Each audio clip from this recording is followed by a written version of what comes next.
Bon, ben bonjour tout le monde, j'espère que vous allez bien. Donc aujourd'hui, je vais vous faire le petit cours, là, la petite séance concernant les incertitudes qu'on devait faire cette semaine, mais que bon, finalement, n'a pas eu lieu. Donc je vous ai préparé un PowerPoint, je vais vous montrer ça.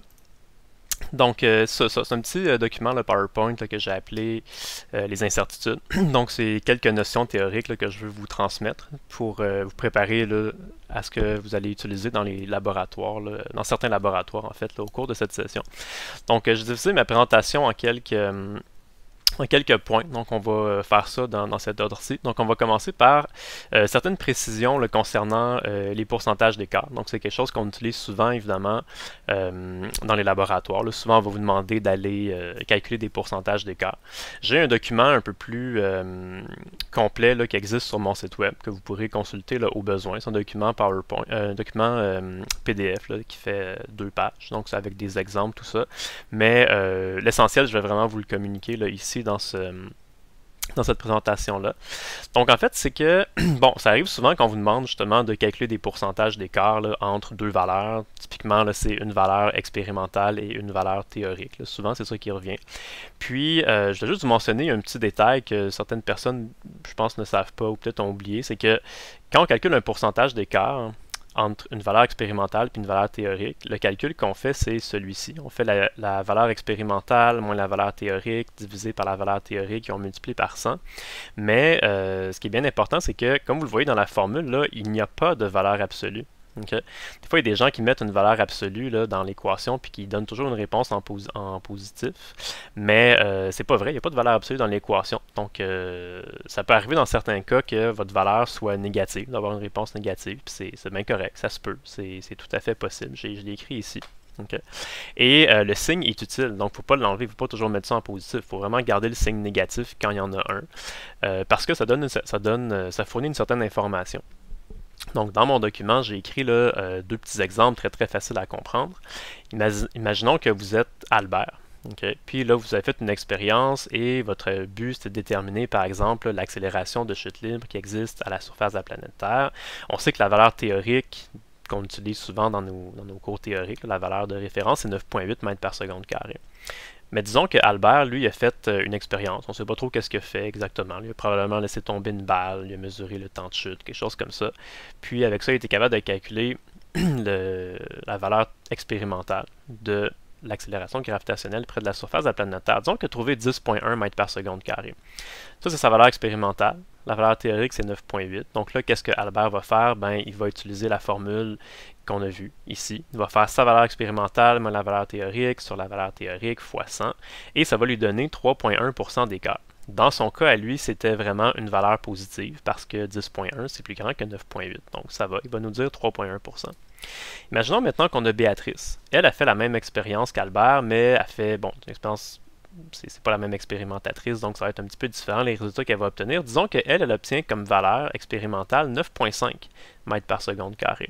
Mais la valeur théorique, c'est encore 9,8. Donc là, ce qu'elle va faire, ben, elle aussi, elle va utiliser la même équation, valeur expérimentale moins valeur théorique sur valeur théorique. Et quand elle va faire ça, elle, ça va lui donner un pourcentage négatif dans ce cas-ci, parce que si on fait 9,5 moins 9,8, ça va donner moins 0,3, qu'on va diviser par 9,8 fois 100, ça va donner moins 3,1%. Okay. Ici, je me suis arrangé pour que ça donne exactement le même chiffre, là, un en positif puis un en négatif. C'est vraiment pour vous montrer que c'est pertinent de conserver le signe négatif ici, ça donne une information. Okay. Si on dit par exemple là, que Albert, quand il fait son expérience, son pourcentage d'écart c'est plus 3,1%, ben, ce que ça veut dire, c'est que la valeur expérimentale qu'il a obtenue, ben, elle est 3,1% plus élevée que la valeur de référence. Et quand Béatrice dit que son pourcentage d'écart, c'est moins 3,1%, qu'est-ce que ça signifie? Ben, ça signifie que la valeur expérimentale qu'elle a trouvée, elle est 3,1% plus petite que la valeur théorique, là, que la valeur de référence. Okay. Donc, c'est ça. C'est juste un petit rappel comme ça en passant de vous dire là, que quand vous calculez des pourcentages d'écart, ne mettez pas de valeur absolue. Conservez, faites vraiment la formule qu'on vous demande de faire. Puis si ça donne une valeur négative, ben, c'est correct, vous laissez la valeur négative. Ça donne une certaine information. Donc, c'est important de conserver le signe négatif quand il y en a un. Par exemple, dans le dernier laboratoire que vous avez fait, là, qui était les lois de Kirchhoff vont vous demander à la fin de calculer c'était quoi le pourcentage d'écart entre deux valeurs, qui était dans le fond la valeur que vous avez mesurée expérimentalement de votre courant là, avec votre multimètre et la valeur qu'on considère comme étant la valeur théorique là, que vous avez trouvée en faisant des calculs théoriques là, en utilisant la méthode de Kirchhoff. Donc c'est exactement ça. Vous allez faire votre valeur expérimentale moins la valeur théorique sur la valeur théorique fois 100 et si ça donne un chiffre négatif, ben, il faut le conserver. Okay. Et quand on calcule des pourcentages d'écart, bon, c'est correct. On trouve un pourcentage d'écart entre deux valeurs. Puis là, ici, on vous demandait, là, considérant que vous avez obtenu comme pourcentage, ce que vous avez obtenu comme pourcentage d'écart, est-ce que cette expérience permet de valider la méthode globale de Kirchhoff? Dans cette expérience-là, probablement que vous allez avoir trouvé là, ici des pourcentages d'écart qui sont relativement petits, okay? Peut-être plus petits même que 1% dans la plupart des cas. Donc, à cette question-là, la plupart des gens vont répondre oui, puis on ne se pose pas trop de questions, on ne va pas vraiment plus loin que ça. C'est suffisant. On dit ben oui, parce qu'on a trouvé des pourcentages d'écart qui sont très très très petits, donc ce qu'on a mesuré, ben, c'est très proche de ce qu'on a calculé, tout fonctionne bien, ça marche, on est content, puis on passe à la question suivante. Ben, ce que je vais vous montrer aujourd'hui, c'est une notion qu'on voit là, dans les laboratoires de physique qui s'appelle les incertitudes. Et en fait, ça marche pour n'importe quel laboratoire. C'est vraiment une espèce de théorie qui est générale là, en sciences. Dès qu'on va mesurer quelque chose, il va y avoir une certaine incertitude sur les valeurs qu'on va mesurer. Et ces incertitudes-là, ben, on peut... faut apprendre à travailler avec, il faut apprendre à les reconnaître, il faut apprendre à les évaluer. Et on peut s'en servir aussi des incertitudes quand on va discuter de nos résultats. Donc on verra tout à l'heure, on va parler de la concordance, on va faire des diagrammes de concordance, on va voir dans le fond comment on peut discuter là, de la concordance de nos résultats en se servant des incertitudes absolues qu'on va voir. Même on verra tout à l'heure qu'il y a des avantages à utiliser les incertitudes absolues comparativement au pourcentage d'écart. Des pourcentages d'écart, c'est pas que c'est mauvais, c'est juste que on ne peut pas avoir une discussion aussi pertinente que quand on discute là, en servant des incertitudes absolues. Vous allez voir des exemples de ça tout à l'heure. Mais dans un premier temps, commençons par juste définir un petit peu c'est quoi les incertitudes absolues de manière assez générale. Puis, bon, je vais vous dire certaines choses par rapport à ça, certaines informations. Okay. Encore une fois, j'ai un document un peu plus élaboré là, qui se trouve sur mon site web. C'est un document PDF là, de 2 pages. Okay. Mais essentiellement, je vais vous montrer exactement le même contenu dans la présentation. Je vais même utiliser directement ces images-là et ces exemples-là. Donc, on va vraiment voir l'essentiel de ça dans la présentation. Donc, ce qu'il faut comprendre, c'est que à chaque fois que vous êtes dans un laboratoire, que vous faites une expérience scientifique, que ce soit en physique, en chimie, en biologie, ou peu importe, c'est que quand vous allez mesurer quelque chose, peu importe ce que vous mesurez, il va toujours avoir une certaine incertitude sur vos mesures. Parce que nos appareils de mesure ne sont pas parfaits et parce que, pour plusieurs raisons, pour les conditions dans lesquelles on fait notre laboratoire ne sont pas parfaites non plus. Et c'est nécessairement, à chaque fois que vous allez mesurer quelque chose, il va toujours avoir une certaine incertitude qui va être associée à nos valeurs. Peu importe ce que vous mesuriez un temps ou une longueur, une température, une masse, une longueur, peu importe, il va toujours avoir une certaine incertitude.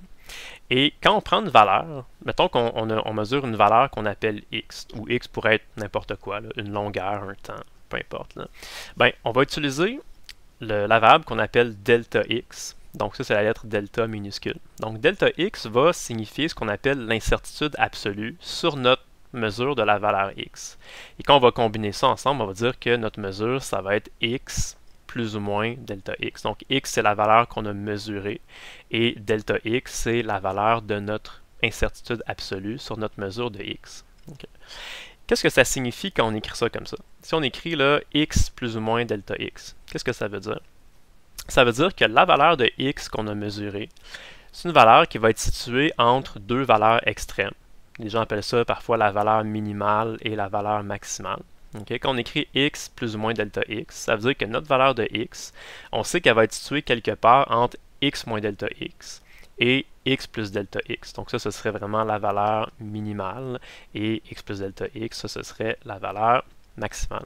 Okay? Avec un exemple numérique, vous allez voir, c'est quand même relativement simple. Si on dit on mesure, je ne sais pas, la longueur de quelque chose, mettons en centimètres, là, puis on obtient comme valeur là, 7 plus ou moins 2 cm. Qu'est-ce que ça veut dire 7 plus ou moins 2? Ben, dans le fond, ça veut tout simplement dire que la valeur qu'on a mesurée, notre valeur de x, va être située entre 5 et 9, hein, parce que 5 c'est 7 moins 2 et 9 c'est 7 plus 2. Donc quand on écrit 7 plus ou moins 2, ça veut dire qu'on a une valeur qui est située entre 5 et 9. Donc on a une certaine incertitude. Notre valeur, est-ce que c'est 5, est-ce que c'est 6, est-ce que c'est 7, est-ce que c'est 8, est-ce que c'est 9? On ne sait pas, mais on sait que c'est quelque part dans cet intervalle-là. Okay. Et il y a certaines règles qu'il faut respecter en physique là, quand on écrit des incertitudes. Il y a deux choses en fait qu'il faut respecter. Premièrement, c'est que votre valeur de x et votre valeur de votre incertitude delta x, il faut toujours que ça possède le même nombre de décimales. Okay? Pas le même nombre de chiffres significatifs, le même nombre de décimales. On va en voir des exemples dans quelques instants. Et quand on écrit la valeur de delta x, ben, delta x va posséder généralement un seul chiffre significatif, mais il y a une exception, c'est qu'on peut parfois, si on le désire, là, utiliser deux chiffres significatifs quand le premier chiffre de notre incertitude delta x va être un 1 ou un 2. Okay? Ce n'est pas une obligation, mais on peut le faire dans certains cas. Donc, je vais vous montrer des exemples. Vous allez voir, ça va nous aider à vous démêler un petit peu. Donc, si j'écris par exemple que, mettons, on a mesuré une certaine longueur, là, et la longueur, c'était 8 plus ou moins 3 cm. Donc, ça, c'est correct. Tout est correct. Donc, notre x qui est 8 et notre delta x contiennent le même nombre de décimales. En fait, les deux contiennent 0 décimale. Notre incertitude ici, notre delta x, on l'écrit avec un seul chiffre significatif. Donc, tout est beau, tout est correct, ça va bien. Par contre, ce qu'on n'aurait pas le droit d'écrire, c'est ça ici. Si on écrit 8 plus ou moins 3.2, là, ça ne fonctionne pas. Il y a deux choses qui ne fonctionnent pas. C'est que notre valeur d'incertitude delta x, il faut l'écrire à un seul chiffre significatif. Ici, j'ai écrit 3.2, donc déjà en partant, ça ne fonctionne pas. Puis en plus, là, ça ne marche pas parce que notre valeur de x et notre valeur de delta x n'ont pas le même nombre de décimales. Là. Ça a 0 décimale, ça a 1 décimale, donc ça ne fonctionne pas du tout. Donc 8 plus ou moins 3.2, on n'a pas le droit d'écrire ça. Par contre, on aurait le droit d'écrire, par exemple, 8.5 plus ou moins 0.4. Là, ça fonctionne bien parce que si on a notre valeur de x a une décimale, notre valeur de delta x a une décimale, les deux ont le même nombre de décimales, puis notre delta x, il y a un seul chiffre significatif. Hein, 0.4, c'est un seul chiffre significatif, donc ça fonctionne. Okay. Ça fonctionne pas parce que lui contient deux décimales, lui en contient une. Ça fonctionne pas. Ça fonctionne. Okay. Donc, c'est sûr que cette valeur-là et cette valeur-là ne possèdent pas le même nombre de chiffres significatifs, mais c'est pas ça qu'on regarde. Nous, on regarde si x et delta x contiennent le même nombre de décimales, hein, comme j'ai dit tantôt. Donc, ça fonctionne. Ici, on a une décimale, ici, on a une décimale, donc ça, c'est correct. Okay. Ça, ce serait pas correct. Okay. Donc, lui, il contient là, 4 décimales, lui en contient une, donc évidemment, ça fonctionne pas. Si on écrit comme ça le 6 plus ou moins 0.03 secondes, ben ça ne fonctionne pas parce que ça a 2 décimales, ça a 0 décimale. Si on écrit ça, par exemple, ça pourrait fonctionner. Okay? Parce qu'ici, on a 2 décimales, ici, on a 2 décimales. Et ici, dans notre delta x, on a un seul chiffre significatif. Donc ça fonctionne bien. Okay. Si on écrit 25 plus ou moins 1 kg, mettons, on mesure une certaine masse. Donc ça fonctionne bien. Si on écrit ça fonctionne bien. 25.4 plus ou moins 1.3, ça fonctionne. Les deux ont une seule décimale. Okay. Ici, remarquez quelque chose d'un petit peu spécial là, qui se produit. Notre delta x, il vaut 1.3. Okay. Donc ça contient deux chiffres significatifs. Mais on a le droit, parce que comme j'ai dit tantôt, delta x va posséder généralement un seul chiffre significatif, mais on l'écrit parfois avec deux chiffres significatifs si le premier chiffre est un 1 ou un 2. Okay. Donc ici, dans notre incertitude, le premier chiffre, c'est un 1. Comme le premier chiffre, c'est un 1, on a le droit d'écrire, si on veut, un deuxième chiffre significatif. Donc on pourrait écrire, par exemple, 1.3. On a le droit de faire ça. On n'est pas obligé, mais on a le droit. Fait que vous voyez, 25 plus ou moins 1, c'était correct. Okay.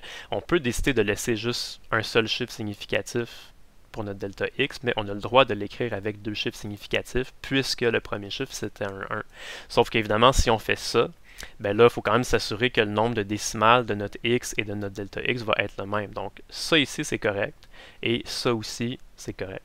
Okay. Par contre, si on écrit 25 plus ou moins 1.3, là, ça ne fonctionne pas. Ici, on a deux chiffres significatifs. Ça, on a le droit, mais là, ça ne fonctionne pas parce que 25 et 1.3 n'ont pas le même nombre de décimales. Ou si, par exemple, on écrit ça, ben ça non plus, évidemment, ça ne fonctionne pas. Parce que si on l'a laissé à 0 décimale, ici, on a une décimale, donc ça ne fonctionne pas. Okay. Donc, je pense qu'avec tous ces exemples-là, on a fait pas mal le tour de tous les petits cas particuliers qui peuvent survenir. Donc, si vous comprenez bien pourquoi tout ce qui est écrit à gauche, ici, en vert, c'est correct, et pourquoi tout ce qui est écrit en rouge ici, c'est pas correct. Je pense que si vous comprenez tout ça, vous avez une très bonne idée, là, vous comprenez bien comment on peut écrire là, les valeurs de x et delta x en respectant les deux conditions qui sont ici.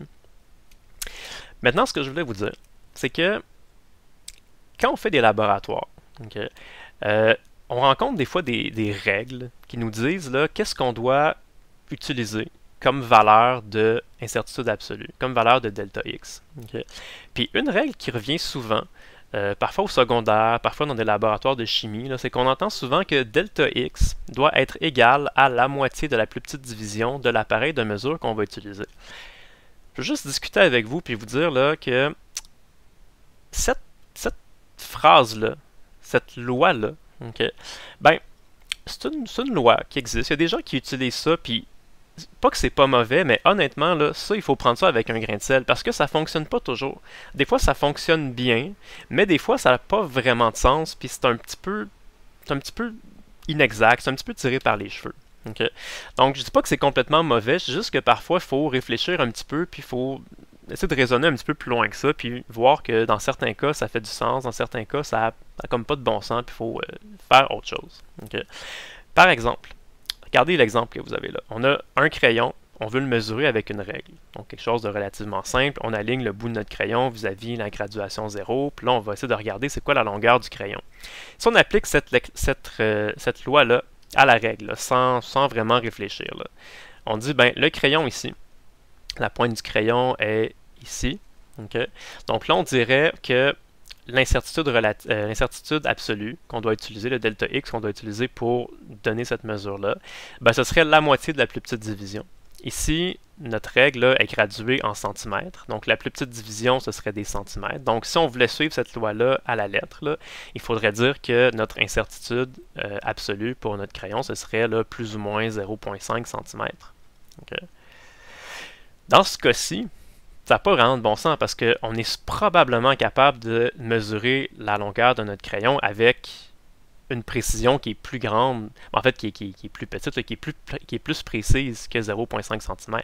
Parce que quand on regarde ça, là, on voit que notre crayon arrive pas mal là, entre nos deux graduations, donc entre 9 et 10 cm.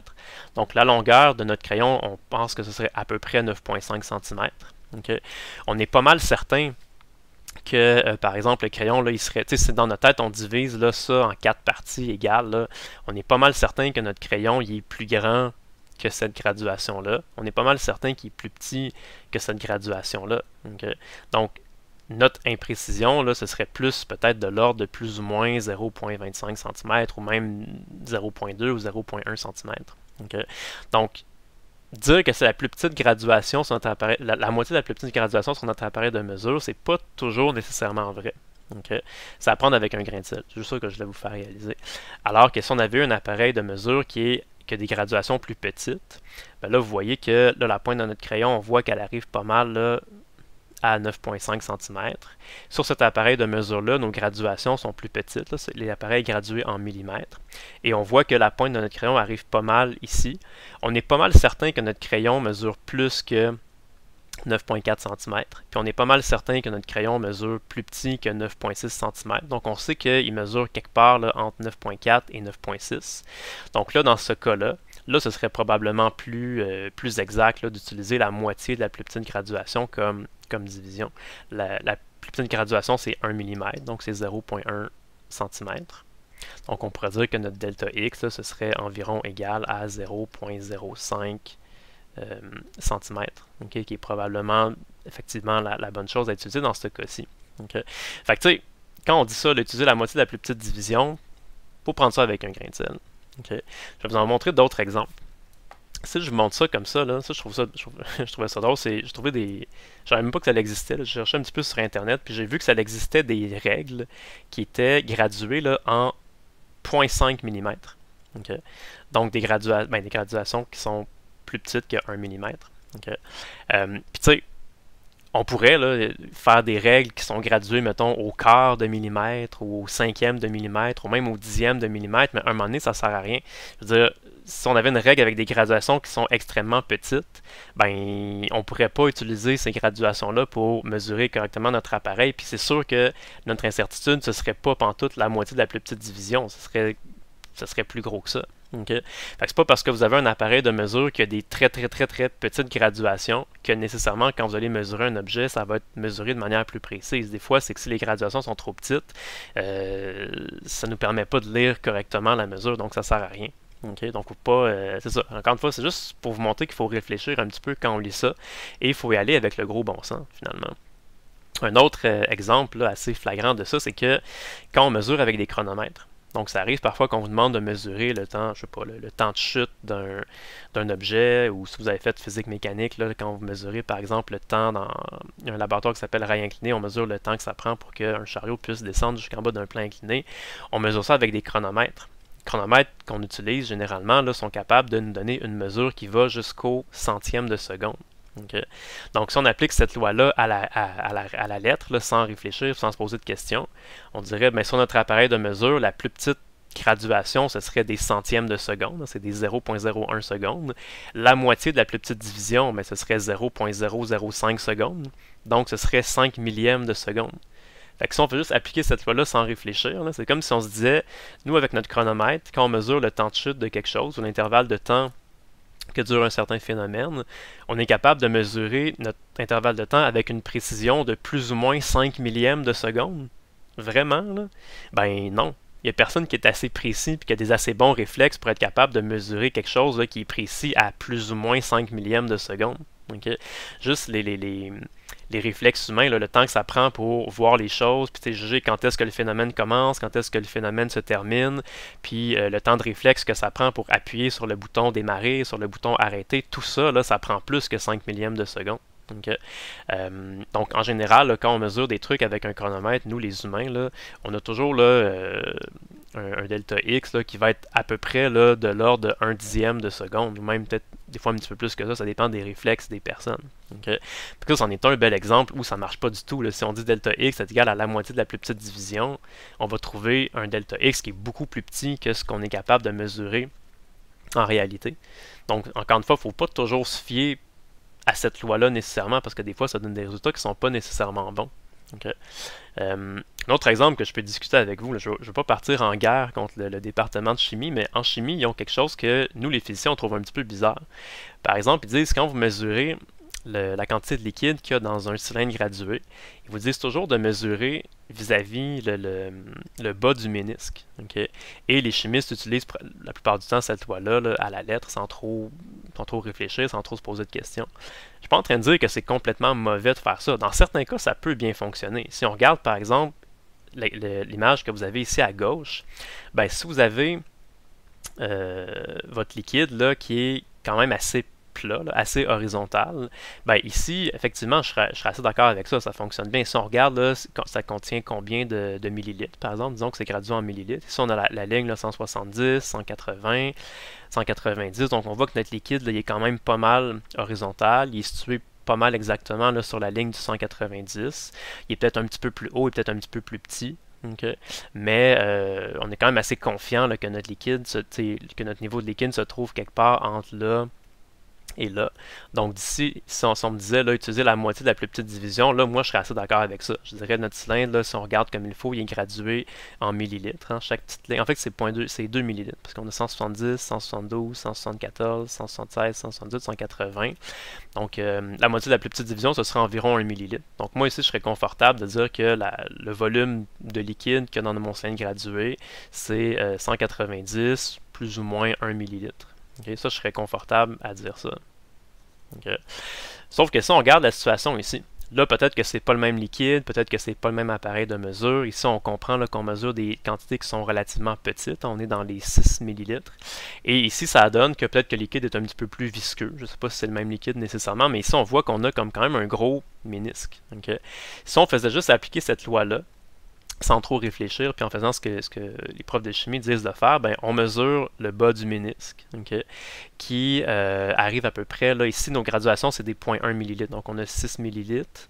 C'est vraiment 0,1? Non, c'est encore 0,2, donc 6,1, donc 6,2, 6,4, 6,6, 6,8, 7, 7,2, 7,4, 7,6, 7,8 et 8. Donc c'est des 0,2 millilitres. Okay. Donc si on regarde ça ici, le bas du ménisque arrive pas mal à la position, le 6.246, ce sera à peu près 6.6 millilitres. Okay. Et Là, on dirait la moitié de la plus petite division. Donc, chaque division, c'est 0,2 ml. La moitié de la plus petite division, ce serait donc 0,1 ml. Donc, on pourrait dire quelque chose comme ça. Okay. C'est pas complètement mauvais de faire ça. Okay. Mais par exemple, si moi je regarde ça, c'est pas exactement ça que je me dirais. Moi, je dirais plutôt, là, je regarde mon ménisque comme ça. Okay. Puis là, j'essaie de trouver la meilleure approximation possible. Moi, je dirais, je suis quand même assez confiant que dans mon cylindre gradué, la valeur minimale, c'est ça ici. Okay. Je suis sûr que dans mon cylindre gradué, il y a minimum 6,6 ml. Ce serait ma valeur minimale. Donc, je pourrais dire, là, moi, là, je suis sûr que mon cylindre gradué contient quelque part là, entre 6,6 ml. Et la valeur maximale, ce serait peut-être ça ici. Okay, ça, ce serait 7,2 ml. Donc, ça ici, là, valeur minimale et valeur maximale. Okay. Et moi, ce que je dirais, c'est que ben, la différence entre ça, là, si je fais la différence entre 6,6 ml et 7,2 ml, ça c'est 0,6 ml. 0,6 ml, si on divise par 3, ça fait 0,3 ml. Okay. Donc moi, je serais plus porté à dire quelque chose là, comme 6,9 plus ou moins 0,3 ml. Okay. Donc ça me dit, ben, moi je suis confiant que dans ce cylindre gradué-là, ben, 6,9 plus ou moins 0,3, ça veut donc dire que ça contient quelque part là, entre 6,6 et 7,2 ml. Okay. Fait que vous voyez, c'est vraiment en regardant cette situation-là, en utilisant mon bon jugement, puis pas juste en appliquant bêtement cette loi-là sans vraiment réfléchir. Là. Moi, en regardant ça, la meilleure approximation que je fais, puis le raisonnement que je me dis dans ma tête, c'est que j'ai trouvé là la valeur minimale, la valeur maximale, puis je trouve le delta x qui correspond avec ça. Donc ça, c'est la valeur que j'estime, puis mon delta x, ça va être ça. Okay. Ça donne pas tant que ça différent de ce que les chimistes vous disent de faire, mais dans certains cas, je trouve que bon, ça peut être un peu plus approprié. Fait qu'encore une fois, c'est juste, je veux pas partir en guerre contre les chimistes, c'est juste pour vous dire que dans certains cas, cette loi-là, juste faire attention, puis prendre ça un petit peu avec un grain de sel, puis c'est toujours mieux de réfléchir, de regarder c'est quoi la situation qu'on a et de considérer différentes choses pour donner notre valeur de la manière la plus réaliste possible, puis la plus représentative possible de la réalité. Okay. Un autre bel exemple pour vous. Vous avez vu probablement là, ces appareils-là en chimie, si vous avez fait les cours de chimie, puis ça, c'est des balances qui sont quand même très précises. Okay? Puis vous le voyez ici, c'est 0,000, donc on voit que ça peut mesurer jusqu'à des millièmes de grammes. La plus petite division, c'est des millièmes de grammes. Donc, si on applique directement la loi qu'on voit ici, delta x est égal à la moitié de la plus petite division, on pourrait dire que l'incertitude, c'est plus ou moins 0,0005 grammes. Okay? Est-ce que c'est vraiment ça? Est-ce que ça a de l'allure de faire ça? Ben, ça dépend. Okay? Ça dépend dans certains cas. C'est ça que je voulais vous montrer, c'est que oui, on a beau avoir des appareils de mesure, mais les appareils de mesure peuvent, dans certains cas, avoir des incertitudes absolues qui vont être plus ou moins représentatives. Encore une fois, il faut utiliser notre bon jugement. Okay? Par exemple, ce que je voulais vous faire prendre conscience, c'est que l'incertitude absolue, le delta x, ça peut dépendre des habiletés et de la rigueur de l'expérimentateur. Okay? Moi, quand j'étais étudiant, je les ai utilisées, ces balances-là, quand j'étais en chimie. Et effectivement, c'est des balances qui sont très performantes, elles sont très précises. Donc oui, si on les utilise correctement, puis qu'on respecte toutes les règles, là, oui, je suis confiant là, que ces balances-là sont capables de mesurer là, avec des incertitudes de l'ordre de 0,005 grammes. Okay. Mais ces balances-là, justement, sont tellement précises qu'elles peuvent se faire... elles sont influencées, par exemple, s'il y a des courants d'air dans la salle. Donc, si on fait juste, par exemple, souffler sur le plateau ici, ben ça va mesurer quelque chose. C'est très précis. Donc, quand on utilise ces balances-là, pour faire très attention, il faut manipuler nos trucs très lentement. Il y a même une espèce de petit... caisson là, qui n'est peut-être pas parfaitement hermétique, mais en tout cas qui va vraiment bloquer les courants d'air, par exemple, dans la pièce. Donc, c'est vraiment à ce niveau-là de précision. Okay? Donc, si on est vraiment, si on a une bonne rigueur scientifique, puis qu'on fait très attention, puis qu'on respecte bien les consignes, par exemple, moi je me souviens, il fallait vraiment, quand on manipulait notre bécher, il fallait vraiment utiliser un petit papier pour pas que, par exemple, avec nos doigts, là, on laisse des petites traces de gras là, sur le bécher, pour être sûr de ne pas fausser la mesure. Okay? Mais si on respecte toutes les conditions, toutes c'est ça, les conditions d'utilisation, puis qu'on fait ça avec une très grande rigueur, puis qu'on manipule ça avec soin, oui, ça peut fonctionner.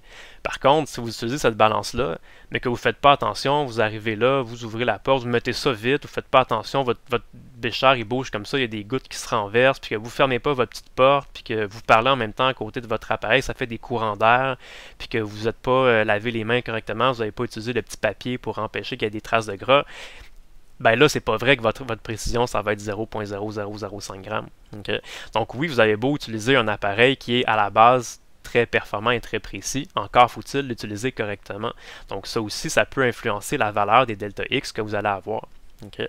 Puis autre chose aussi qui peut influencer, la précision puis votre valeur de delta X, ben je l'ai écrit ici, c'est que delta X peut dépendre des conditions et du contexte dans lequel l'expérience est réalisée.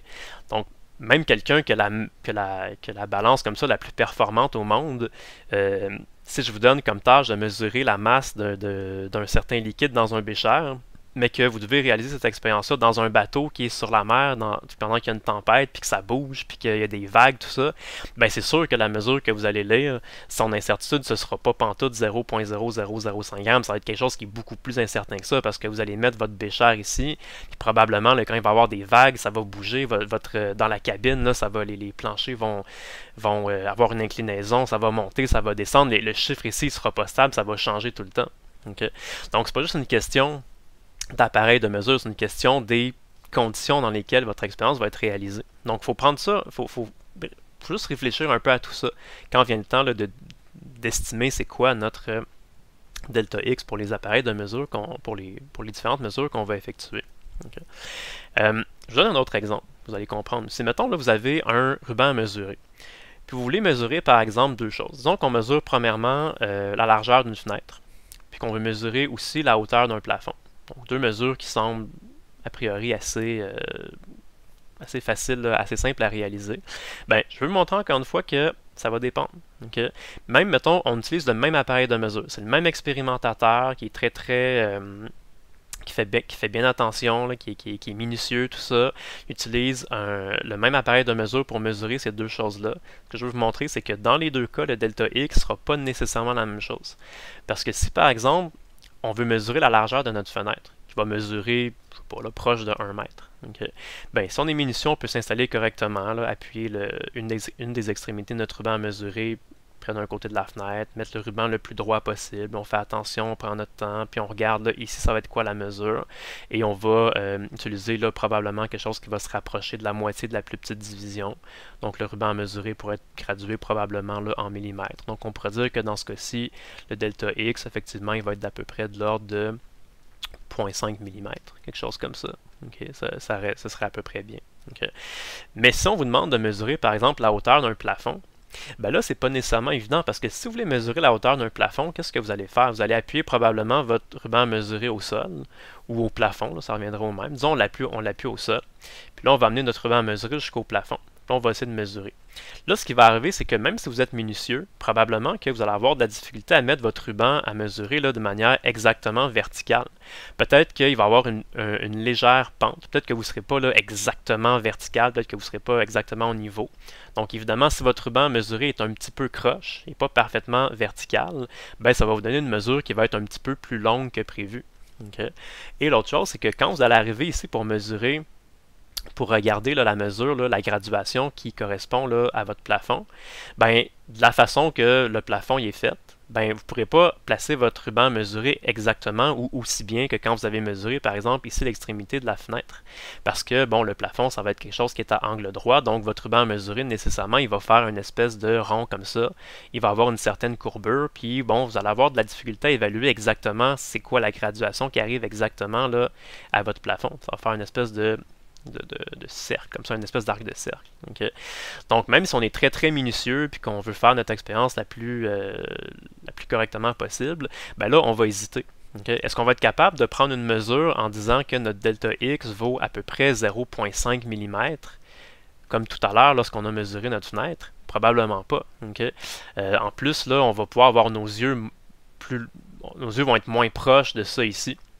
Donc on va voir probablement un petit peu moins bien. Donc si on essaie de faire ça, probablement qu'on va être capable d'estimer une mesure, mais peut-être pas à 0,5 mm, mais peut-être à quelque chose là, qui va être de l'ordre de 0,5 cm par exemple. Okay? Donc une incertitude environ 10 fois plus grande. Pourtant, c'est exactement le même appareil de mesure, c'est exactement le même expérimentateur qui a utilisé le même niveau de concentration, qui a essayé d'avoir le même niveau de rigueur, tout ça. Mais vous voyez que dans certains cas, selon ce qu'on vous demande de mesurer, selon les conditions dans lesquelles l'expérience est réalisée, ça peut faire varier un petit peu là, la valeur de delta X. Donc l'idée, c'est ça que je voulais faire avec vous. C'est pas pour vous donner des lois puis des règlements qui sont vraiment précis là, à 100%. C'est juste pour vous faire réaliser que c'est toujours bon de réfléchir un petit peu, puis de pas juste appliquer des règles comme ça sans se poser de questions puis sans réfléchir. Donc ça, c'est une règle que plusieurs personnes font juste appliquer là, aveuglément sans trop réfléchir. Mais nous, en physique, on essaie d'être un petit peu plus intelligent que ça. On veut réfléchir un petit peu plus. On veut se poser des questions, on veut réfléchir un petit peu sur quand on prend une mesure, c'est quoi le delta X qui serait pertinent d'utiliser. Okay. Puis des fois, ça va être plus petit des fois, ça va être plus grand que ce qui est indiqué sur notre appareil de mesure. Puis dans certains cas, ça va être correct. Okay. Donc c'est ça l'idée. Fait que des fois, il faut en discuter. Si vous n'êtes pas sûr, vous pouvez discuter entre vous. Là. Mettons vous et votre coéquipier, si vous mesurez quelque chose, vous pouvez dire ouais, mais d'après toi, c'est quoi l'incertitude à peu près qu'on a? On est confiant là, que la mesure qu'on a prise est précise à plus ou moins combien. Okay. Puis on peut essayer d'en discuter comme ça. Fait que c'est juste ça un peu le but là, de cette partie de la présentation, vous faire réaliser que parfois il faut réfléchir un petit peu avant de juste écrire là, aveuglément ça ici. Il faut juste réfléchir un petit peu. Voilà. Puis ce que je voulais vous dire aussi, c'est que oui, on peut se concentrer sur un appareil de mesure en particulier, puis regarder c'est quoi ses graduations, puis essayer de raisonner avec ça pour trouver c'est quoi notre delta X. Mais je voulais juste quand même vous rappeler que il existe différents appareils de mesure pour mesurer différentes choses. Et souvent, les appareils de mesure vont avoir un certain intervalle ou une certaine gamme de mesures qui sont capables de prendre avec certaines précisions. Okay? Puis c'est pas tous les appareils qui sont nécessairement pertinents à utiliser, dépendamment de ce qu'on veut mesurer. Par exemple, si on utilise un ruban à mesurer, ben, on peut mesurer certaines choses, certaines longueurs de certains objets qui vont varier de quelques centimètres à quelques mètres. Okay? Mais il existe par exemple des appareils un peu plus précis, un peu plus pertinents à utiliser.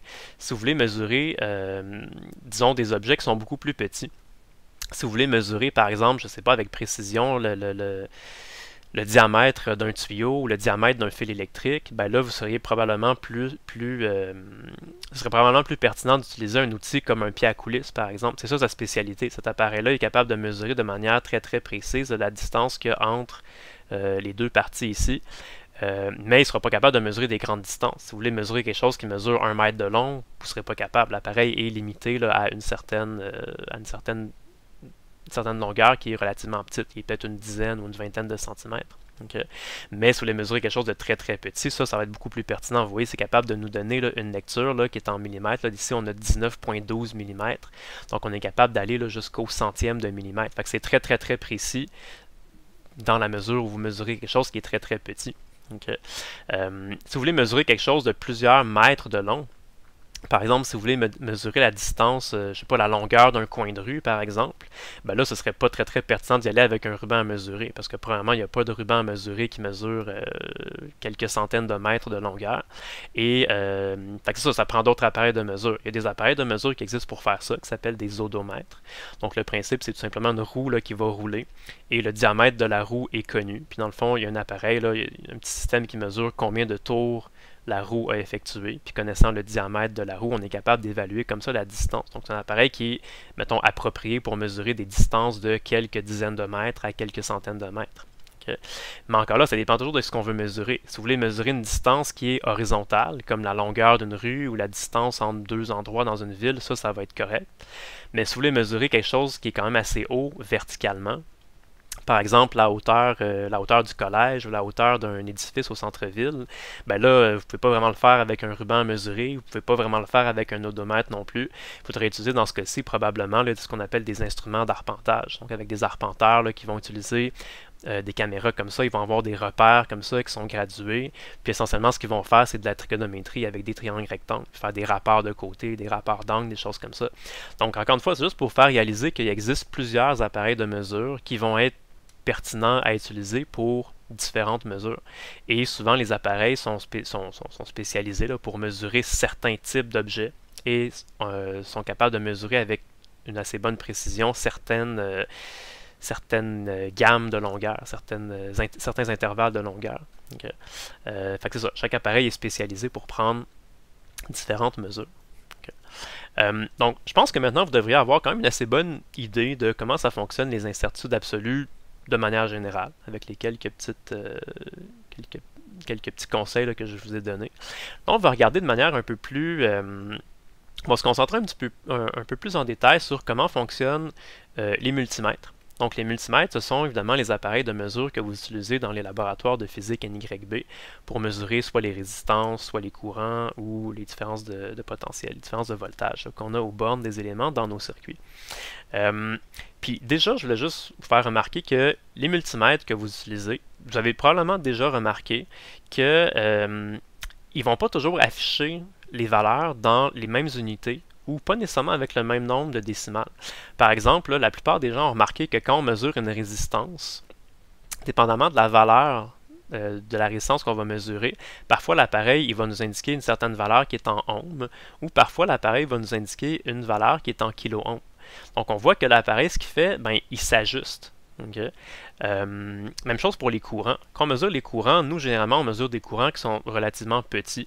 Donc, on mesure toujours des courants là, qui sont de l'ordre du milliampère. Puis, comme vous avez peut-être, c'est sûr que vous l'avez déjà remarqué, là, sur l'appareil de mesure, il y a deux bornes qu'on peut utiliser.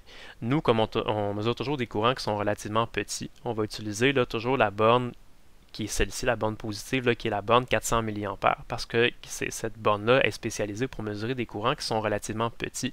Si on avait des courants plus grands à mesurer, on pourrait utiliser la borne du bas, qui, elle, peut mesurer de manière plus précise des gros courants, qui peuvent aller jusqu'à environ, qui peuvent se rapprocher d'environ 10 ampères. Okay.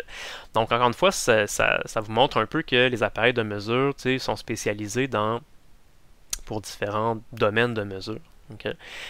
Pour le voltage, c'est un petit peu plus subtil. Peut-être que vous l'avez déjà remarqué, mais quand vous mesurez des voltages, c'est pas toujours le même nombre de décimales qui est affiché. Par exemple, si vous mesurez des voltages qui sont relativement petits, en bas de, je pense, c'est 5 ou 6 volts, l'appareil va vous donner une mesure avec 3 décimales, comme par exemple 3,600 volts. Mais quand vous avez des mesures qui sont plus grandes là, que, je pense, 5 ou 6 volts, là, vous allez avoir seulement 2 décimales qui sont affichées. Pourquoi ça fait ça? Ben, c'est parce que sans trop rentrer dans les détails là, du fonctionnement interne de votre appareil, là, dans le fond, ce qui se produit, c'est un petit peu l'équivalent de ce que j'ai d'expliquer tout à l'heure, qu'il peut y avoir différents appareils qui vont être utilisés pour mesurer différentes choses. Ben, dans les multimètres qu'on utilise, il y a différentes échelles. Ces échelles-là se règlent automatiquement. Donc, si par exemple votre appareil mesure un certain voltage, puis il se rend compte que le voltage que vous êtes en train de mesurer, c'est un voltage qui est plus petit que 5 ou 6 volts, l'appareil, automatiquement, il va se basculer dans un mode où il va être capable de mesurer avec une plus grande précision ces voltages-là là, qui sont proches qui sont, disons, là, entre 1 et 5 volts avec 3 décimales. Okay. Mais si l'appareil se rend compte que vous êtes en train de mesurer un voltage qui est plus situé quelque part entre, mettons, 10 et 20 volts, ben là, l'appareil va automatiquement se régler dans un autre mode qui est un petit peu différent et qui va être capable de mesurer cette fois-ci là, avec seulement 2 décimales. Okay.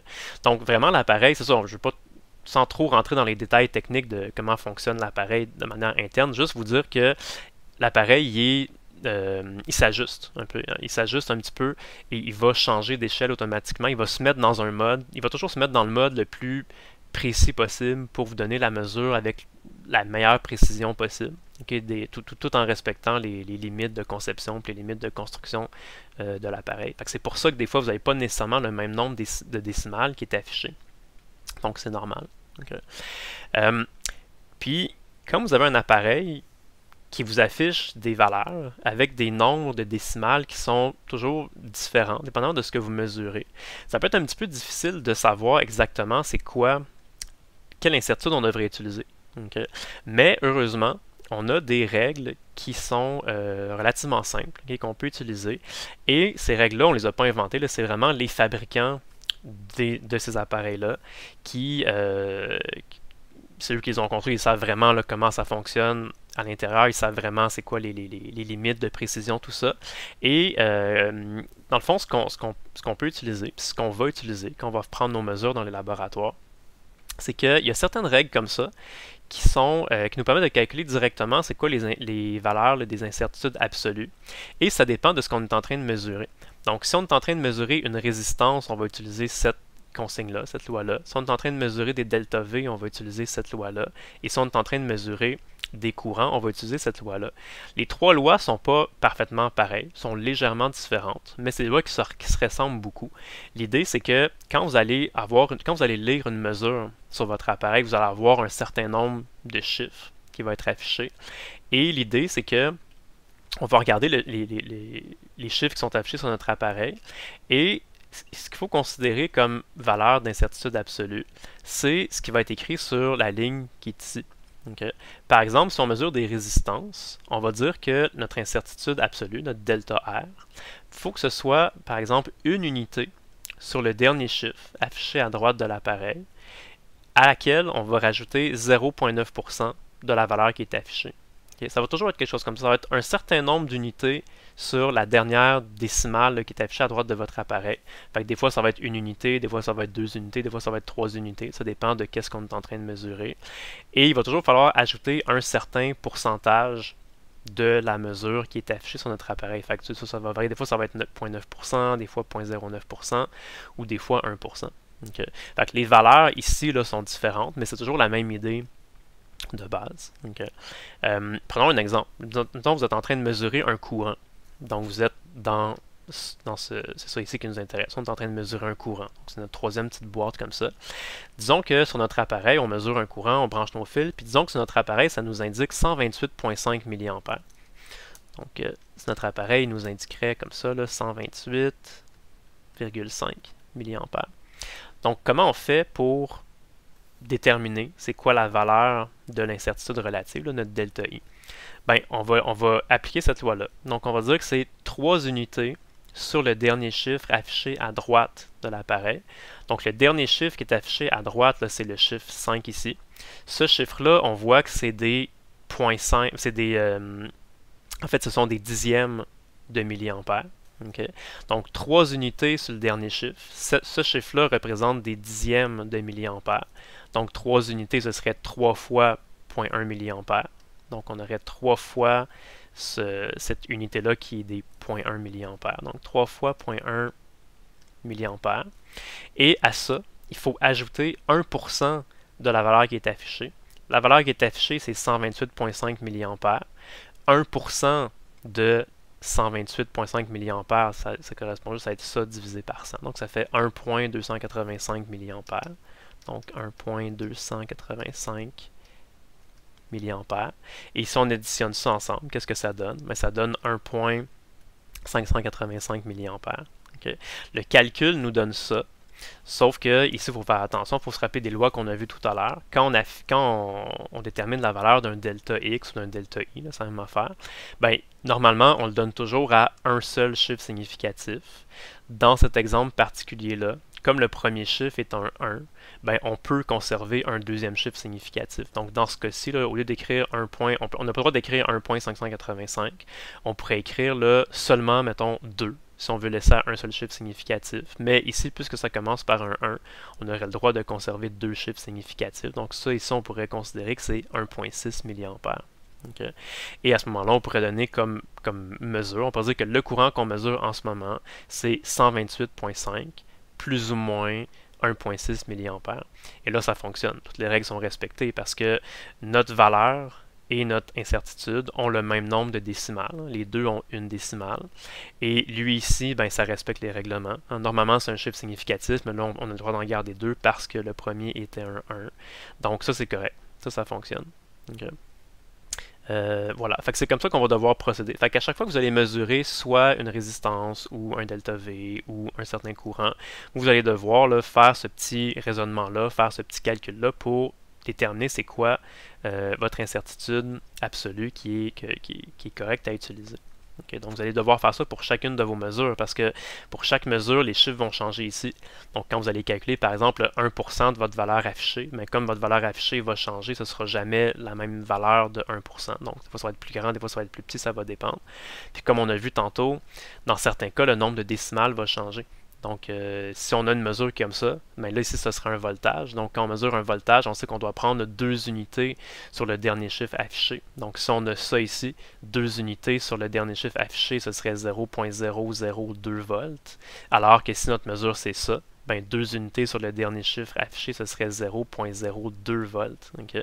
Donc, vous voyez, ça va vraiment dépendre. C'est pour ça qu'il faut vraiment, à chaque fois que vous faites une nouvelle mesure, recommencer là, à appliquer votre loi pour trouver c'est quoi le delta V dans ce cas-ci qui serait pertinent. Donc, voilà, donc ça c'est comment on doit procéder pour trouver les incertitudes absolues sur nos appareils de mesure qu'on utilise. Maintenant, je vais vous parler de la concordance et le diagramme de concordance. En fait, ça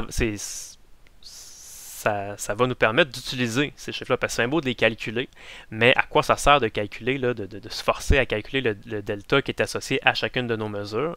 Ben, c'est pour faire ce qu'on appelle la concordance et les diagrammes de concordance. C'est un petit peu la même chose. Okay?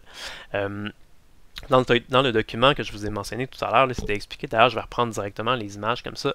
La définition, c'est qu'on dit lorsque les intervalles qui représentent des valeurs possédant des incertitudes ont une certaine portion en commun, on peut affirmer qu'il y a concordance dans les limites de l'incertitude entre les deux valeurs.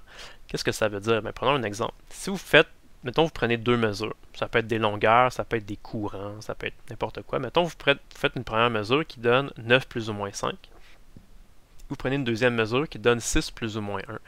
Comme on a dit tantôt, quand on écrit ça, là, une valeur avec plus ou moins une incertitude, ça veut dire que la valeur qu'on mesure se situe dans un certain intervalle.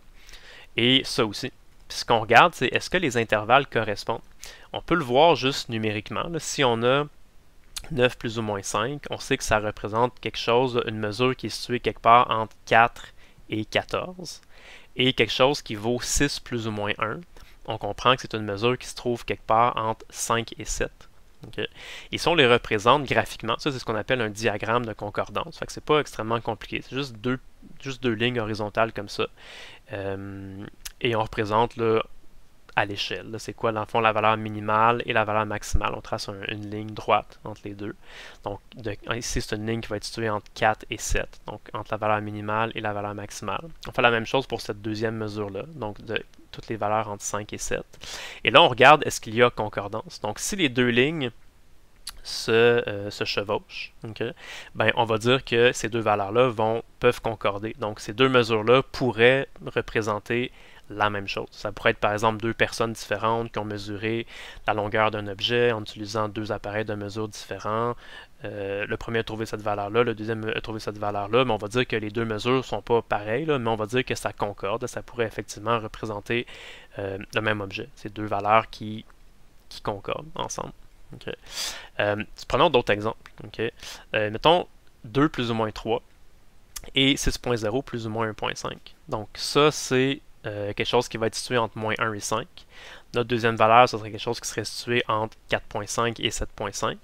Là, ici, les deux valeurs concordent un peu moins bien. Okay? Ici, ça concordait, on va dire, de manière un peu plus... ça concordait un peu plus parce que la deuxième mesure, là, entre 5 et 7, c'était entièrement inclus à l'intérieur du premier intervalle qui était 4 à 14.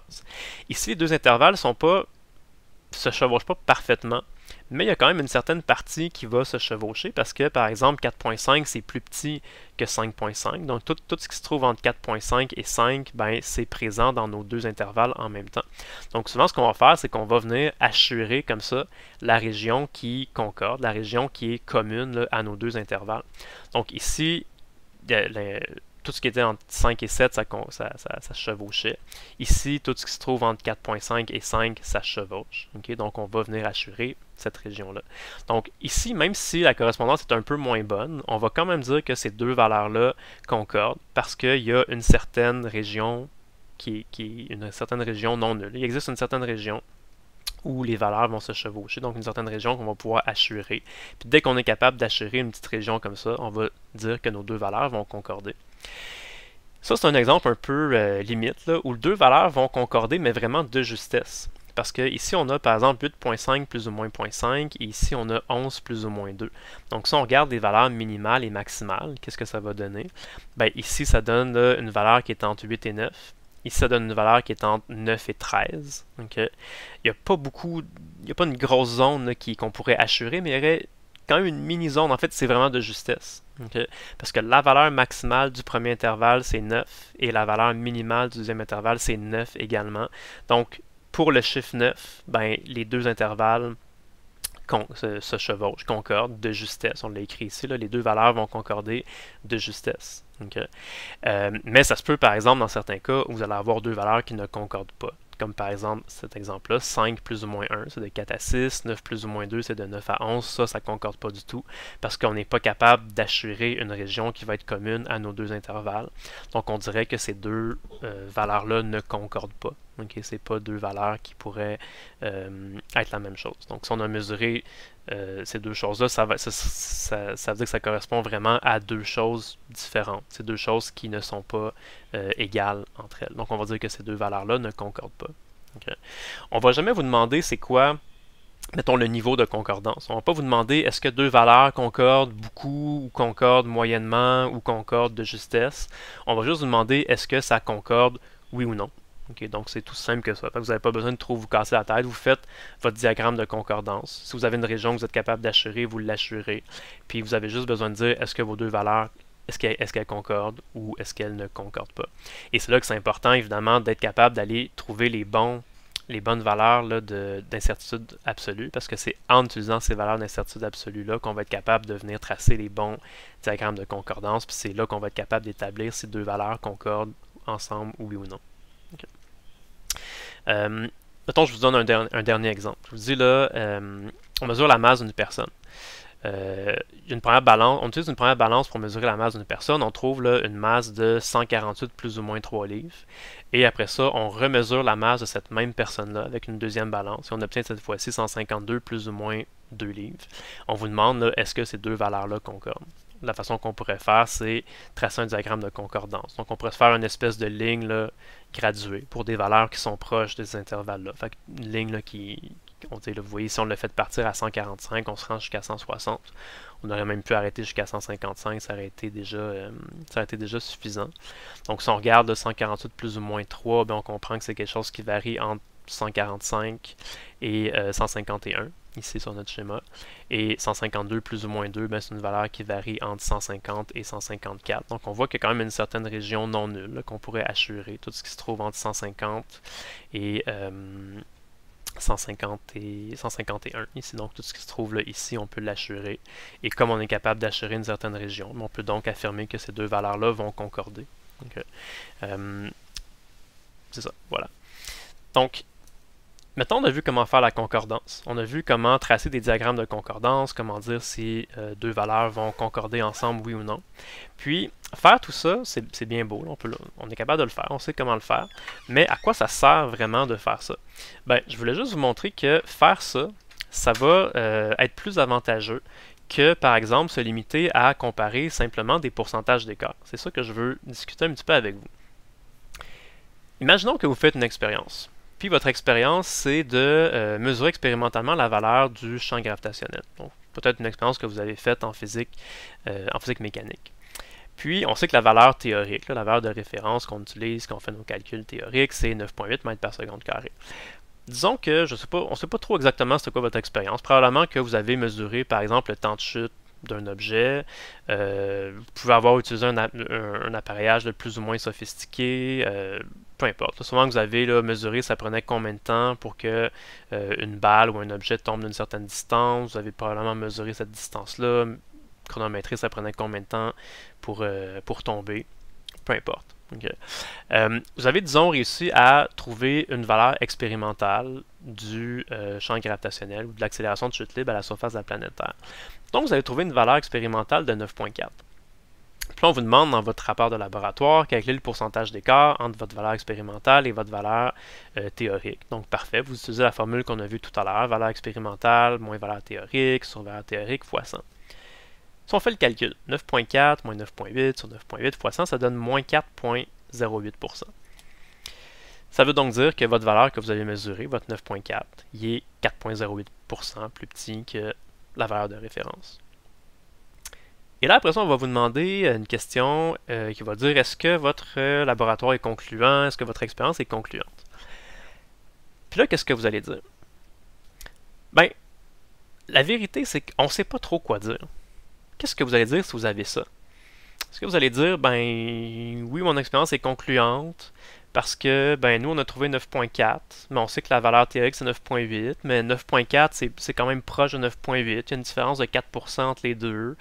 4%, ben, c'est quand même assez petit, c'est pas 10%, c'est pas 20%, c'est 4%, donc c'est quand même proche. Okay? Donc, oui, on va dire que c'est concluant. Okay? On va dire qu'on va supposer que nos deux valeurs concordent bien, puis qu'on a bien effectué notre expérience, puis que ça fonctionne bien. OK, on pourrait dire ça. Des fois, il y a des gens qui vont dire ah ben là, non, ça concorde pas parce que notre pourcentage d'écart il est plus grand que 3%, puis nos profs au secondaire ou nos profs de chimie nous ont dit que quand le pourcentage d'écart entre deux valeurs c'est plus grand que 3%, ça veut dire que ça concorde pas. Okay? Mais ça vient d'où cette affaire-là? Qui a décidé que quand c'est plus grand que 3%, ça concorde pas, puis quand c'est plus petit que 3%, ça concorde? Il n'y a pas de raison pourquoi ce serait 3%, pourquoi c'est pas 2%, pourquoi c'est pas 1%, pourquoi c'est pas 4% ou 5%, pourquoi 3%, ou des fois il y a des gens qui disent que c'est 2%. Puis c'est ça, la vérité, là, c'est que on sait pas trop quoi faire avec ça. On trouve un pourcentage, mais il y a pas, on peut comme pas vraiment s'en servir tant que ça pour dire que ça concorde. C'est sûr que quand c'est un pourcentage qui est extrêmement petit, si on avait trouvé 9.79, là on aurait trouvé un pourcentage qui est très très très petit, on aurait dit ben oui, regardez, les pourcentages sont extrêmement petits, donc oui, ça concorde bien. Mais quand on a un pourcentage qui est de quelques pourcents, ben on peut pas vraiment conclure, on peut pas vraiment dire que ça concorde bien, on peut pas vraiment dire que ça concorde pas bien, on sait juste pas quoi faire. Okay? Puis je veux dire, les profs, on n'est pas plus fins que vous, les étudiants. Là. Quand quelqu'un dit « Hey, monsieur, j'ai trouvé un pourcentage de 4%, c'est-tu correct? Est-ce que je me suis trompé? Est-ce que j'ai fait une erreur expérimentale? » Puis là, nous, on regarde ça et on dit « Ben, je sais pas. Peut-être que tu as mal mesuré quelque chose ou peut-être que vraiment tu as bien mesuré puis que tu t'es pas trompé. Mais tu sais, 4%, c'est quand même pas si gros que ça. » Puis, tu sais, c'est ça. C'est que la vérité, c'est que c'est embêtant un peu parce qu'on sait pas trop quoi faire avec ça. Il n'y a pas de bonne façon de juger de notre réponse, de la pertinence de notre réponse, si on calcule juste le pourcentage d'écart. Okay? C'est ça que je voulais vous montrer, c'est que c'est beaucoup plus utile, beaucoup plus pertinent. Puis on peut vraiment écrire quelque chose de plus intelligent, puis de plus sensé, quand on utilise dans notre argumentation les valeurs des incertitudes, la valeur des deltas. Okay. Par exemple, si vous faites votre expérience, puis tout en faisant votre expérience, vous avez pris en note là, vos valeurs d'incertitude quand vous avez mesuré, par exemple, là, probablement une distance de chute, quand vous avez chronométré votre temps, là, il y avait des valeurs de delta qui étaient associées à ça. Et si vous traitez ça comme il faut, vous allez pouvoir arriver à la fin, puis quand vous allez donner votre résultat, vous allez pouvoir donner votre mesure avec une certaine valeur de delta. Okay. Et là, avec une certaine valeur de delta, là, vous allez être capable de dire de manière plus intelligente, là, vous allez pouvoir avoir une conclusion puis une discussion qui est plus élaborée, qui est plus cohérente là, pour dire si vos valeurs concordent oui ou non. Par exemple, si vous avez fait votre expérience puis vous avez trouvé une valeur de delta qui est 0.5, là, vous pourriez dire que votre valeur expérimentale pour l'accélération de chute libre, c'est 9.4 plus ou moins 0.5 mètres par seconde carré. Et là, vous pourriez dire que 9.4 plus ou moins 0.5, ben oui, ça concorde bien avec 9.8, parce que, par exemple, là, ça correspond à des valeurs qui sont situées entre 8.9 et 9.9. Donc, ça englobe notre valeur théorique de 9.8. Donc là, vous pourriez dire, là, vous pouvez tracer un petit diagramme de concordance ou juste le dire comme ça là, de manière numérique que ces deux valeurs-là, ça concorde. Donc là, vous pourriez faire une belle conclusion, écrire des belles phrases et expliquer de manière limpide et cohérente que oui, effectivement, ça concorde et que votre expérience a été un succès parce que bon, vous avez obtenu ce à quoi vous vous attendiez. Vous avez confirmé la loi théorique, par exemple. Et dans certains cas, ça peut être correct aussi que ça concorde pas. Ça se peut que ça ne concorde pas parce que peut-être que dans votre expérience, il y a quelque chose de spécial. Peut-être qu'il y avait par exemple un frottement de l'air qui était important, ou Peut-être qu'il y avait là, une source de frottement quelque part dans votre expérience que vous n'avez pas pensé quand vous l'avez réalisé. Puis si, mettons, vous faites votre expérience et ça vous donne quelque chose comme ça comme résultat, mettons, vous obtenez 9.4 plus ou moins 0.2 mètres par seconde carré, ben là, vous pourriez dire de manière sensée, logique, limpide et cohérente que ça ici, ben c'est bien de valeur, mais ça ne concorde pas avec 9.8 parce que 9.4 plus ou moins 2, ça donne des valeurs qui sont entre 9.2 et 9.6. Donc ça donne un intervalle de confiance qui n'inclut pas la valeur théorique de 9.8. Donc vous pourriez dire, quand on a fait notre expérience, il y avait quelque chose, il y avait une raison, peut-être qu'il y avait... Là, vous pourriez chercher qu'est-ce qui est arrivé. Peut-être qu'il y avait quelque chose que vous n'avez pas pensé, peut-être que vous avez mal pris des mesures, peut-être que il y avait dans votre expérience une source, par exemple, de frottement qui faisait en sorte que c'est normal que ce que vous avez trouvé comme résultat, ça ne concorde pas là, avec la valeur théorique de 9.8. Okay? Mais que ça concorde ou que ça ne concorde pas, c'est pas important. Je veux dire, ça peut être correct que ça ne concorde pas. Vous voyez, je l'ai quand même écrit en vert. C'est correct là, si vous obtenez ça de dire, ben nous, notre expérience, la valeur qu'on a trouvée, ça ne concorde pas parce que notre valeur théorique ne se trouve pas à l'intérieur de ne se trouve pas à l'intérieur de notre intervalle où peuvent se trouver nos mesures. Okay? Donc, c'est pas grave si ça ne concorde pas, mais c'est bien plus pertinent de faire un raisonnement comme ça puis d'expliquer quelque chose comme ça en conclusion, de dire si vos trucs concordent oui ou non, en vous servant de votre valeur là, de delta, de votre valeur d'incertitude, que d'essayer d'inventer quelque chose puis de dire une phrase qui n'est pas trop niaiseuse en vous servant de votre pourcentage d'écart, parce que ça, c'est bien, bien dur de conclure quelque chose avec ça, alors qu'en se servant de vos valeurs de delta, de vos valeurs d'incertitude absolue, ben là, on est capable de dire quelque chose qui est beaucoup plus soutenu, qui est beaucoup plus intelligent, qui a beaucoup plus de sens. Okay. Donc c'est ça que je vous disais, là, on a vraiment un avantage à raisonner et à expliquer les choses là, en servant des incertitudes plutôt que en se basant uniquement sur les pourcentages d'écart. C'est plus pertinent d'utiliser cette donnée-là ici. Okay. Puis, juste pour vous faire réfléchir aussi avec ça, ça se peut que, bien évidemment, les valeurs de delta que vous allez obtenir, c'est sûr que ça va être en partie relié aux appareils que vous allez utiliser. Il y a des appareils dans le monde qui sont plus précis, qui coûtent plus cher.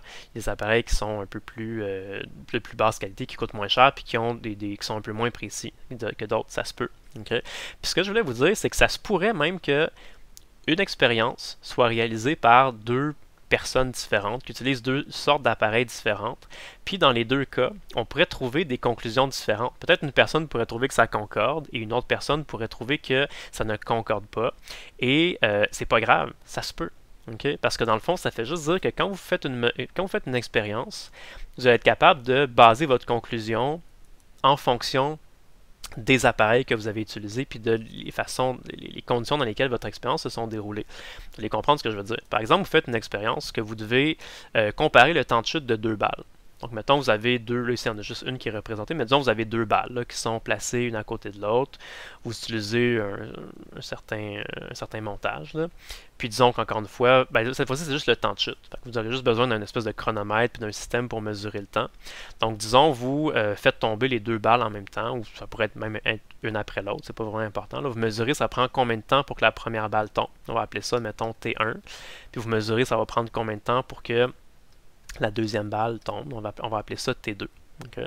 Donc, en gros, on s'attendrait à ce que si on fait tomber les deux balles de la même hauteur, on s'attendrait à ce que nos deux valeurs de temps, T1 et T2, soient environ égales. Peut-être qu'elles ne seront pas exactement égales quand vous allez les mesurer, parce que, bon, c'est difficile de mesurer de manière très très précise, il y a certaines incertitudes, et ainsi de suite. Mais disons que vous êtes deux étudiants du Collège Maisonneuve et vous mesurez ces choses-là. Disons que pour le premier temps, vous mesurez que 2.5 plus ou moins 0.2 secondes. Et pour le deuxième temps, vous mesurez 2.4 plus ou moins 0.2 secondes.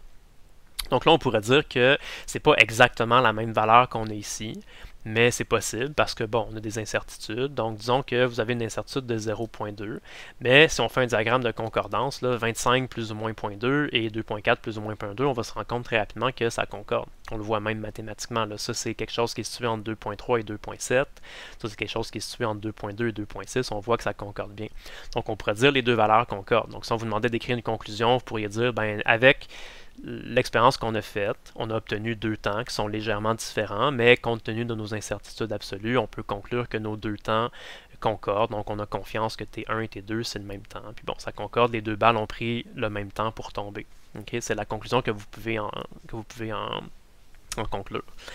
Mais disons que vous avez, mettons un peu en joke, mettons la NASA. Là. La NASA débarque au Collège Maisonneuve, puis là, eux, ils viennent faire la même expérience que vous, sauf qu'évidemment, la NASA sont mieux équipés que nous. Là. Eux, ils ont des appareils de mesure qui sont beaucoup plus précis, qui sont mieux calibrés, qui coûtent beaucoup plus cher, tout ça.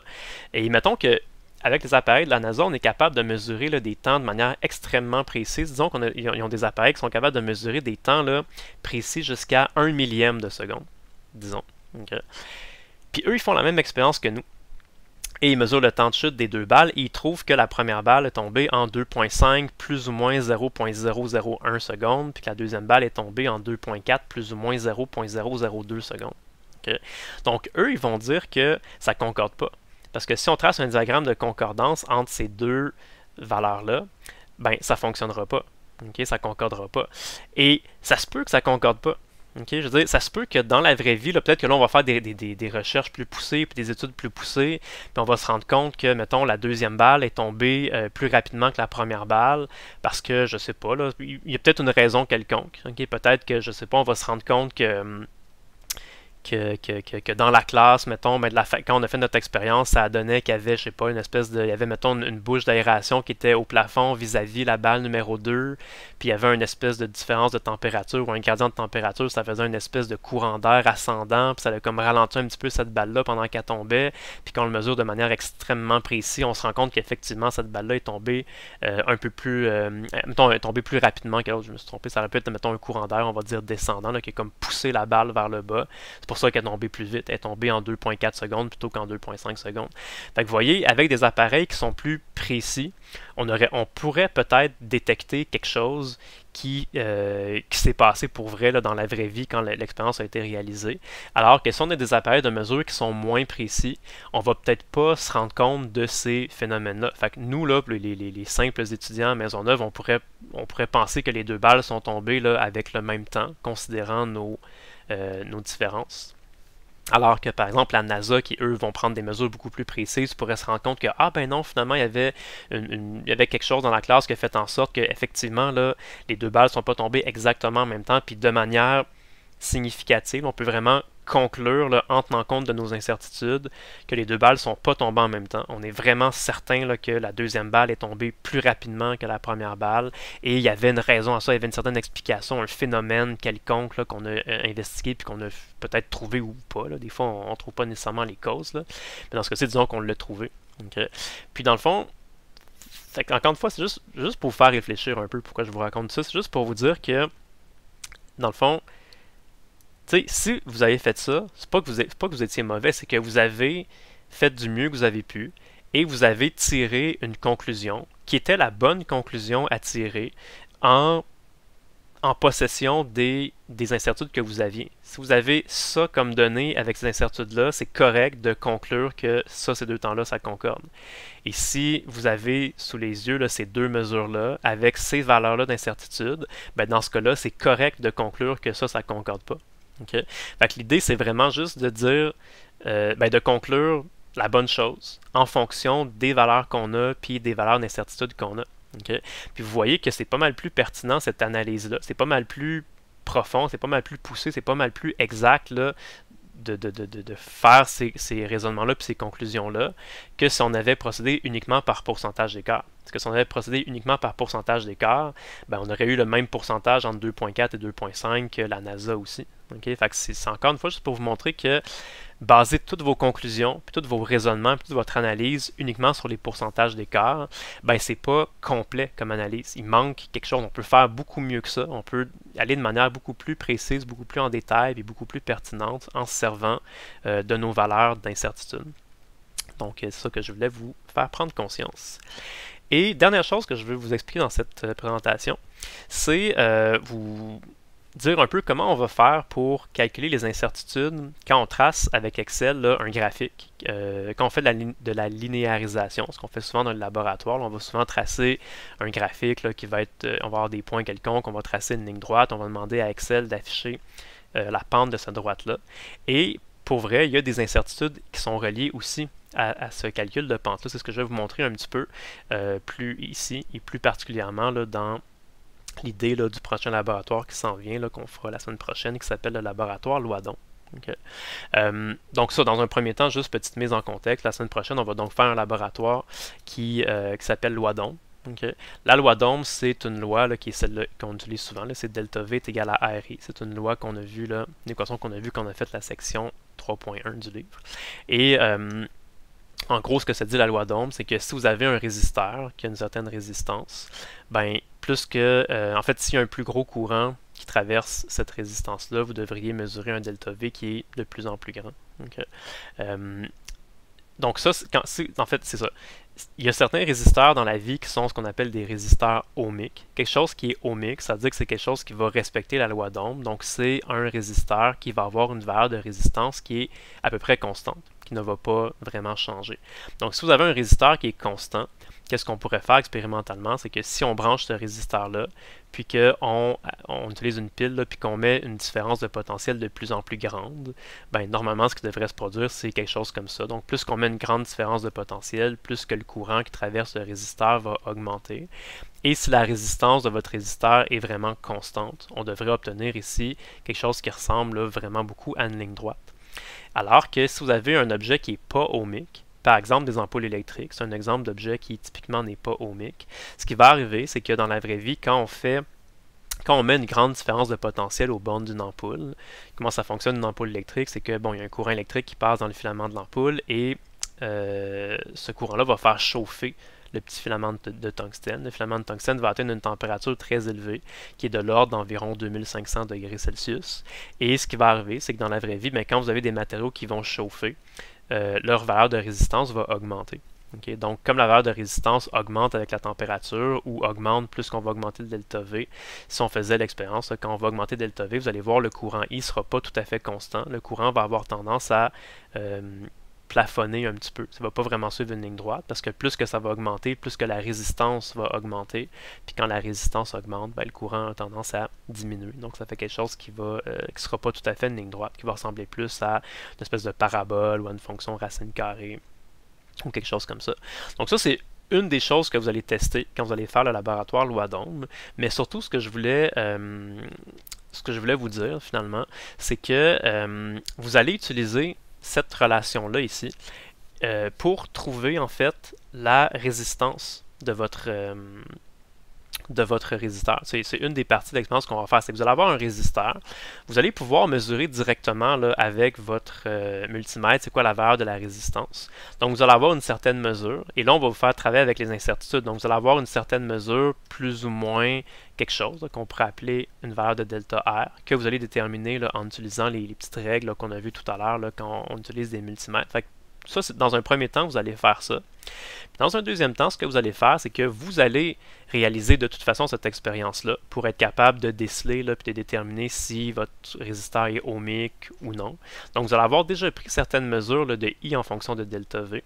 Puis après ça, ce qu'on va faire, c'est qu'on va faire ce qu'on appelle de la linéarisation. On regarde notre loi théorique, puis on va essayer de linéariser ça pour que ça devienne quelque chose que la forme là, Y est égale à mx plus b. Okay. Et dans ce cas-ci, c'est relativement simple. Okay, ce qu'on va faire, c'est qu'on va poser que notre valeur de Y, ça va être delta V. Notre valeur de X, ça va être la variable indépendante qu'on va faire. En fait, on va faire notre changement de variable, on va donner ça comme ça. On va dire que delta V, ça correspond à Y. On va dire que I, ça correspond à X. Et en faisant ça, on va être capable de tracer un graphique. Donc, on va tracer un graphique. Là. Nos valeurs de Y, ça va être delta V. Nos valeurs de X, ça va être I. Donc, quand vous allez faire ce changement de variable-là, vous allez avoir un graphique qui devrait ressembler là, à des points comme ça. Ça devrait être un graphique qui est environ linéaire, donc une ligne droite qu'on va pouvoir tracer en Excel qui ne va pas passer exactement par tous les points, mais en gros, ça va pas mal passer par tous les points. Et en fait, ce qui va arriver, c'est que si vous tracez ça comme graphique, la pente de votre graphique va correspondre à votre valeur de R. Donc, quand vous allez tracer votre fonction, là, ça va être Excel va pouvoir vous écrire, là, vous affichez ici l'équation de votre droite, là, qui va être Y est égal à mx plus b. Et en fond, ce qu'on veut vous montrer, c'est que quand vous faites tracer une équation par Excel, là, Généralement, Excel, il vous fait juste vous afficher l'équation. Fait qu'il vous donne la valeur de la pente puis la valeur de l'ordonnée à l'origine qui correspond le mieux, qui épouse le mieux là, les points que vous lui avez donnés. Okay? Mais généralement, Excel ne vous affiche pas l'incertitude sur la pente et ne vous affiche pas vraiment l'incertitude sur l'ordonnée à l'origine.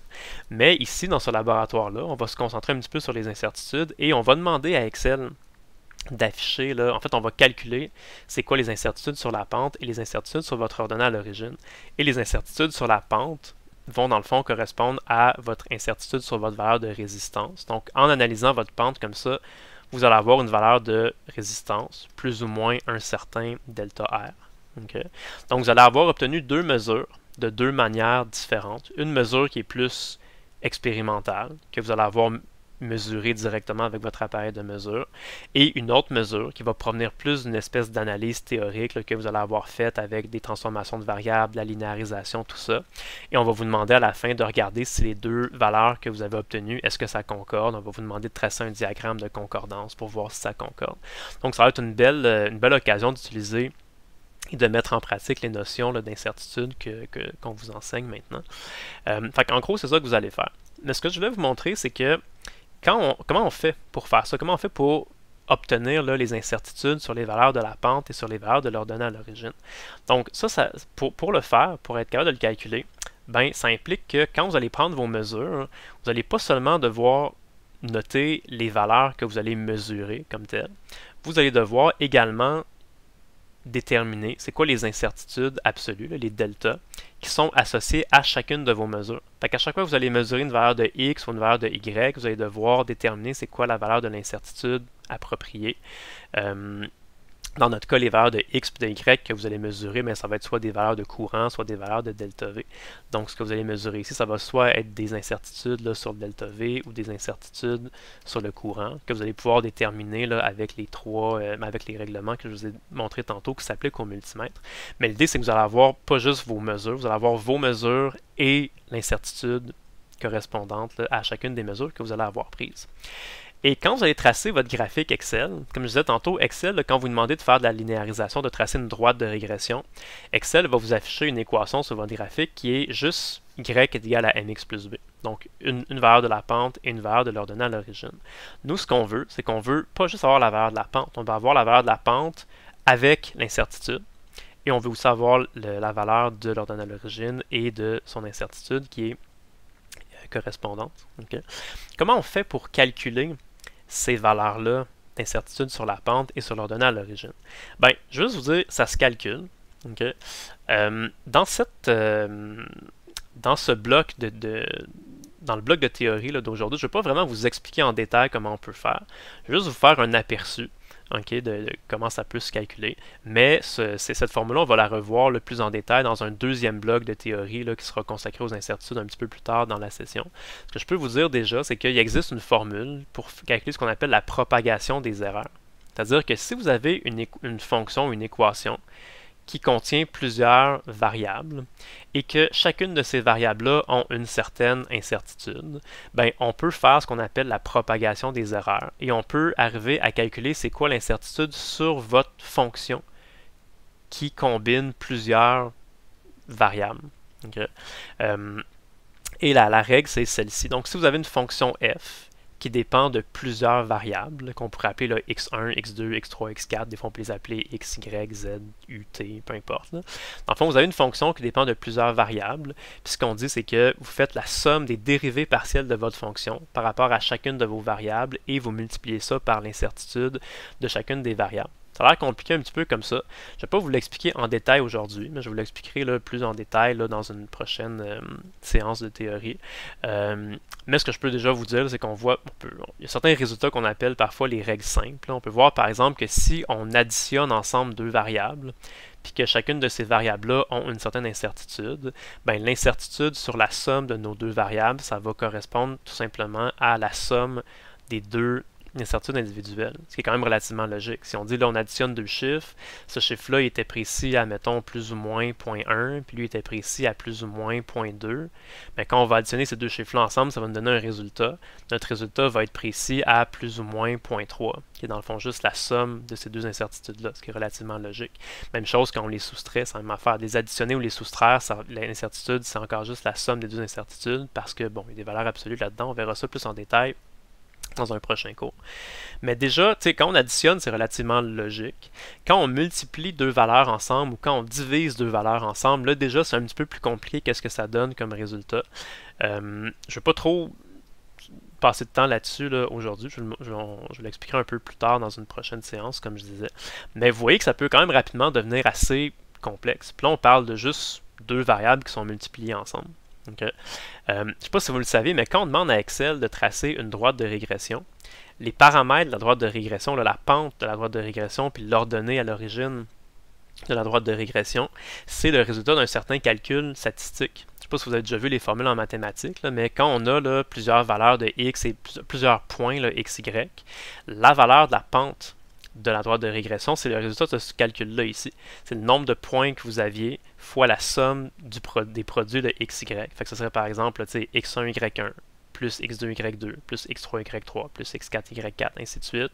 On soustrait la somme des x, la somme des y, et on divise par un dénominateur qui est quand même assez complexe. La somme des x carrés moins la somme des x au carré. Fait que ça, vous voyez que c'est une grosse fonction qui dépend de plusieurs variables, qui dépend en fait de toutes vos variables. Ça dépend genre de x1, x2, x3, x4, x5, x6, puis de y1, y2, y3, y4, y5, y6. Fait que si on voulait calculer c'est quoi l'incertitude sur notre pente, qu'on appelle delta m, ben il faudrait utiliser là, cette équation-là de la propagation des erreurs.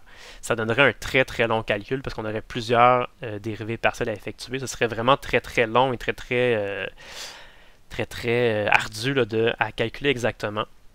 Mais ça se fait mathématiquement. C'est juste que c'est une très longue formule qu'on peut faire. Même chose pour l'ordonnée à l'origine. C'est encore une formule assez compliquée qui est une combinaison de sommation de x de y, de sommation de xy, de x au carré, puis tout ça. Donc oui, c'est possible de le faire. Okay? Mais vous voyez un peu l'idée, ce serait quand même extrêmement long et extrêmement compliqué, laborieux de faire ça. Donc, bonne nouvelle pour vous, c'est qu'on ne vous demandera pas vous-même de calculer à la main là, ces choses-là. Okay. En fait, je vais déjà avoir préparé là, une feuille Excel pour vous qui va vous calculer automatiquement les incertitudes absolues sur la valeur de votre pente et sur la valeur de votre ordonnée à l'origine. Okay. Donc, en fait, ce que vous allez devoir faire, c'est que vous allez devoir entrer là, dans une feuille Excel qui va être disponible sur mon site web. Là. Ça va déjà être une feuille préparée d'avance qui va être vide. Là. Vous pourrez seulement la remplir.